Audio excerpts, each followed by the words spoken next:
Uh-oh.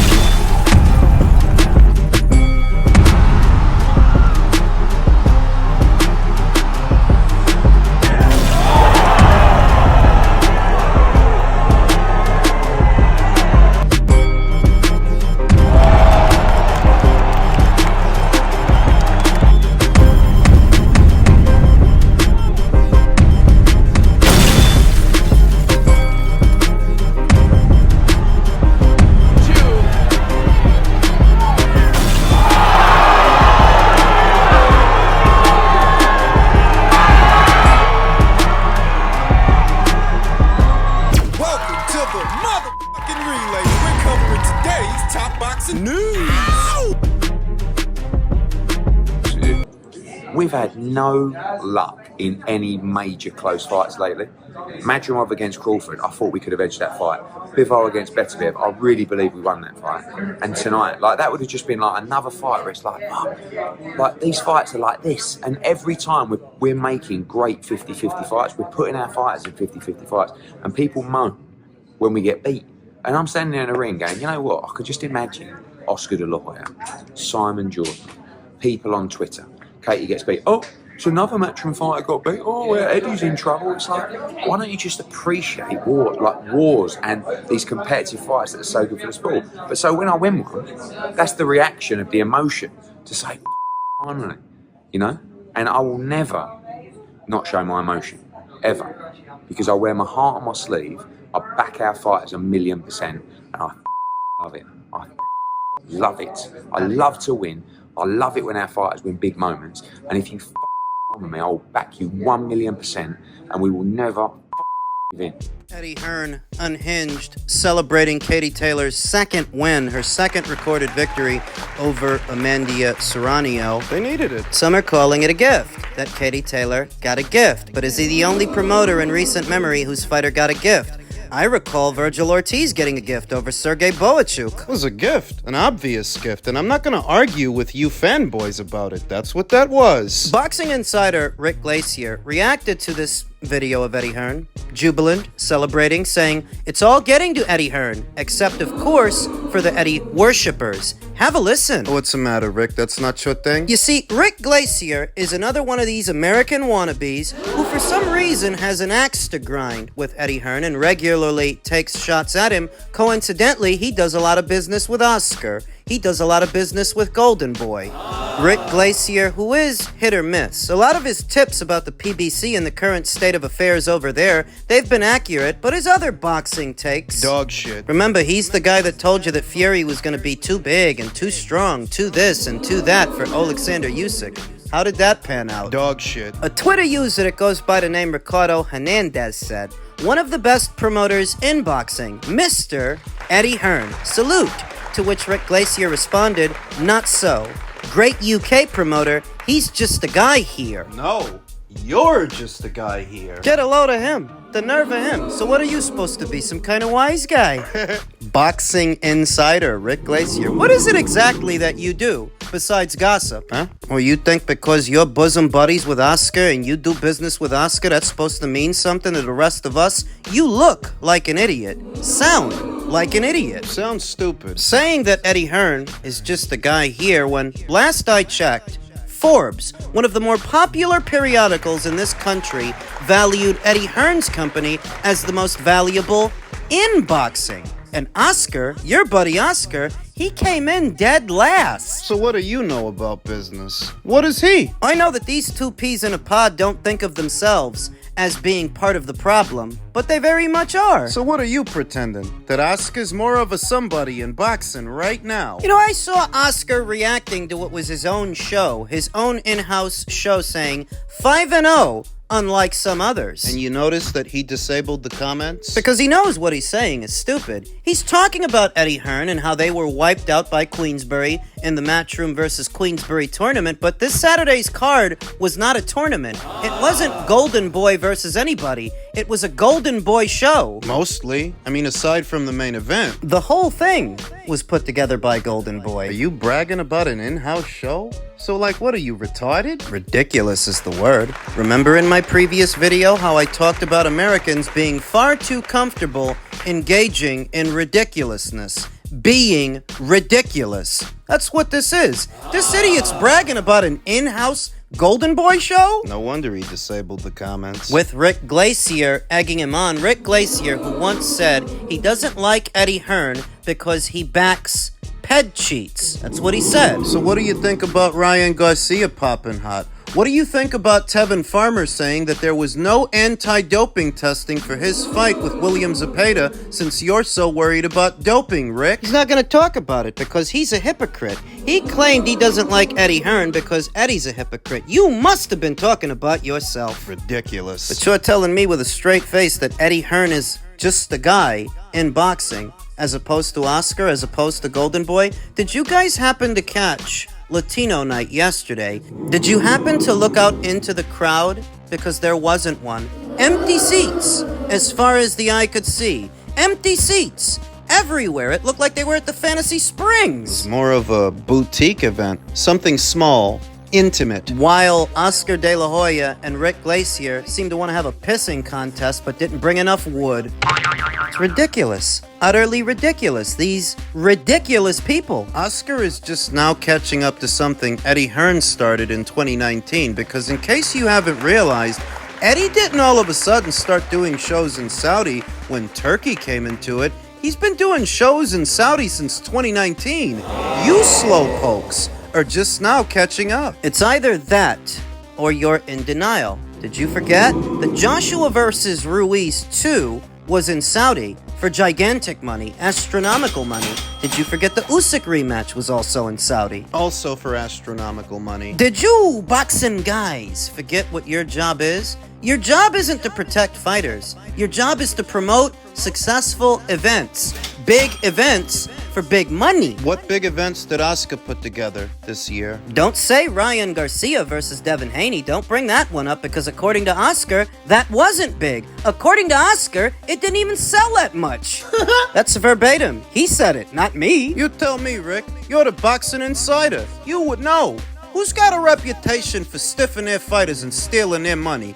Oscar or Eddie? You know the answer. We all do. Juan Manuel Marquez said it. Shane Mosley said it. Canelo said it. It's Oscar. And you think because Oscar's one of your business buddies, the rest of us are supposed to give a shit? We don't. Yeah. Rick Glaser's takes on the PBC and all their pitfalls are usually pretty accurate, but you don't need to be Rock Newman to know they're in a crapper. They're in a shit. Hell, I've been saying it for years. Tell me something I don't know, sweet cheeks. Is Oscar gonna actually go through with this Matchroom versus Golden Boy tournament? Because I would love to see it. As much talking as he's doing? Don't back out now. Don't bitch up now. You want to put your prize stallions' heads on the chopping block? Go ahead. You want to gamble Virgil's unbeaten record? You want to gamble Zerto's 2 alphabet titles? Go ahead. Zepeda's? You want to put his unbeaten record on the line against Shakur? You better not lose. None of them. Because you talk too much. You're just another talkative, obnoxious, American asshole. And nobody thinks it's charming. Do you remember when Oscar said he's not just gonna let some foreigner come to America and horn in on his territory, do a show in his neck of the woods? Well, that's exactly what Turkey LL Sheik and Riyadh Season did. And he had Eddie Hearn in charge of it. Why didn't he get you to be in charge of it? You and the other business guy, the boxing insider. Egos on these people. Ridiculous. It's absolutely ridiculous because Americans in the American boxing scene are far too comfortable being ridiculous. And if you were benefiting from it, I could see. The ends, after all, have to justify the means, but the house is on fire. In America it is. And it's your fault, and everybody like you. Never mind losing your biggest acquisition, Canelo Alvarez. You lost Jaime Munguia too? You lost him? He's over there at Top Rank. Get it together, people. And don't worry about little old Eddie. He's doing just fine. But how are you doing? Those tickets, he puts bums on seats, people are interested. Netflix, 30 million, come on. 74,000 now at the AT&T, not quite 80,000, is it? He's not there yet. He's getting there, but he's not quite there. He doesn't do the big crowds, does he?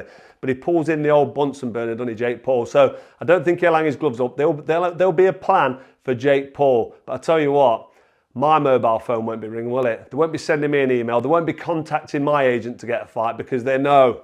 I ain't calling him out. I'm just letting you know that he knows that I fucking know. If I went in there with Jake Paul, it would be an absolute mismatch. 1 round demolition job. I'd even tie one arm behind my back. And just imagine, one arm behind my back, just lining him up with his right hand and eventually levering him with a big uppercut or a big overhand dirty stinker. Put him in the El Sparko position like he's been tasered. So when Carl Froch calls out Jake Paul, it is a little bit different than when Edgar Berlanga does it, mostly because Edgar's not a retired fighter who's already hung the gloves up.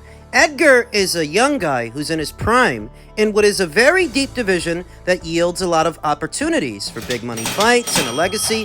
When a guy as young as Edgar calls out Jake Paul, it's tantamount to what Tommy Fury's doing. Tommy is a full-time dipshit. I mean, a full-time misfit. He's a full-time misfit. He doesn't want to become a world champion in the sport of boxing, actual boxing, against actual boxers anymore. The circus pays better. For a fighter of limited boxing acumen, limited ability, the circus is right where Tommy Fury belongs, and that's where he is. He's boxing Darren Till, a UFC fighter. He's a full-time misfit. He's a young guy, like Edgar is a young guy. And when a young guy prioritizes boxing a social media influencer instead of creating a legacy of his own against real boxers in real boxing matches, real fights, what that tells me is You don't think you can hack it. you don't really believe in your boxing. Right. And that is different to when a Tony Bellew calls out Jake Paul, a Carl Froch calls out a Jake Paul, because these guys are esteemed professionals, or they were. They made their money. They're still making money. Carl said he's mentioned me before, and there'll be people out there saying, oh, Carl Froch is talking about himself. He's after a payday. Listen, I'm not after a payday. There's no problems with my finances. I believe him. But I'll take the payday, of course I will. And I'll end Jake Paul with one punch. I'd go in there one-armed and beat this guy. He can't box. He's absolutely useless, which we saw last night with Mike Tyson. What you're getting from Carl and Tony is different than what you're getting from Edgar Berlanga, what you're getting from Carl, what you're getting from Tony, what you're getting from Artur Beterbiev, who isn't even one for mincing words. He's not the talkative type. He's not the guy that hangs out on social media getting into arguments with his contemporaries. What you're getting from them is outrage. They're angry. These are men, fighting men. And to them, Jake Paul appears very much to be a coward. They feel like he's exploiting guys who can't box, old people. They see him go in there with a beloved fixture in the sport, in Mike Tyson, who's 58 years old, and that bothers them. Not saying it doesn't bother Gervonta Davis or Edgar Berlanga, but these are young guys that are supposed to be in their prime. They shouldn't be that worried about a social media influencer. He's trolling all of you. Trolling all of you. And the more angry at him you get, the more he raises his profile, his stock. Jake Paul isn't stupid. He caught wind of Artur Beterbiev's call out and said, just seen this, the top 5 pound-for-pound fighter in the world calling me out? 4 years in, and I run this sport. Once again, Artur Beterbiev is not calling out Jake Paul for the same reason Edgar's doing it. Artur's calling him out because he likely views Jake as a coward for fighting someone so much older than he is. He doesn't like it. He doesn't like that this Disney kid is pretending to be a boxer, pretending that he runs the sport. He actually doesn't, and here's the kicker. Jake knows he doesn't. Jake knows he's not a boxer like Artur is a boxer, or Carl is a boxer, Tony Bellew is a boxer. You think he doesn't know that? He knows. He's a smart kid, smart businessman, and a hell of a salesman, a hell of a promoter, because for as much as people like to say this and that about his events, he consistently draws people in. They hate him for it, But that doesn't stop them. they can't look away. Jake Paul, it's clear to me you are desperate for a reality check. You know what? If I made my money impressing 4-year-olds on YouTube and managed to somehow become a multimillionaire from it, I'd probably live in a dream world too. But let me explain something to you about combat sports. There are a whole bunch of men out here who will never be as famous as you, will never make the money you've made, who would kick the living of you. This is the hardest sport in the world, and people dedicate their lives to this, and most of them never get a payday. It never pays off for the majority of fighters, all of which would up. I'm one of the lucky ones. I made a little bit of money. I don't have 50 million to bet with you, but I do have 3 million to bet with you. So this is your offer. $3 million. You put 3, I put 3. Winner takes all. I'm 5 years out the ring. I'm a kickboxer. You're 2-0 in boxing. I'm 0-0 in boxing. I've never even fought boxing. I'm a retired old man. 5 years I've been sitting around smoking cigars and which are better looking than the you're advertising anyway. I will fight you any day of the week. Don't worry about Conor McGregor. Don't worry about Floyd Mayweather. You only want to lose to them so you can say, well, I lost to Conor McGregor. Why don't you lose to an old man who's retired? I live in the real world, Jake. There's a whole bunch of fighters out here who live in the real world. Men who are dangerous and dedicated their lives to this sport and don't have a fraction of the money you have because you've managed to become a clown. The biggest clown on the internet. If you want to fight and you want to send a contract, send one to me. I will take a few weeks break from living my retired life to kick the living out of a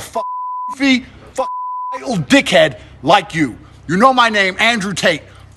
If you want to know more. Of all the people calling out Jake at this point in the juncture, Edgar Berlanga, Tony Bellew, Carl Froch, Artur Beterbiev. Jake isn't stupid. He's not going to risk certain injury and certain defeat against them because every single one of those guys would beat Jake Paul. You guys keep thinking he's really trying to legitimize himself in front of you when all he's trying to do is make a truckload of money out of your outrage. And it's working. Risks versus rewards. The risks are too great, and the rewards are not big enough for him to fight Carl Froch, Tony Bellew, or Artur Beterbiev. But Andrew Tate. My previous video, I talked about how Mike Tyson is about as big as you can get in combat sports. Just doing anything with that guy, that's the mountaintop. That's the pinnacle. You really can't top that. Jake outdid himself. With that entire event, it was wildly successful.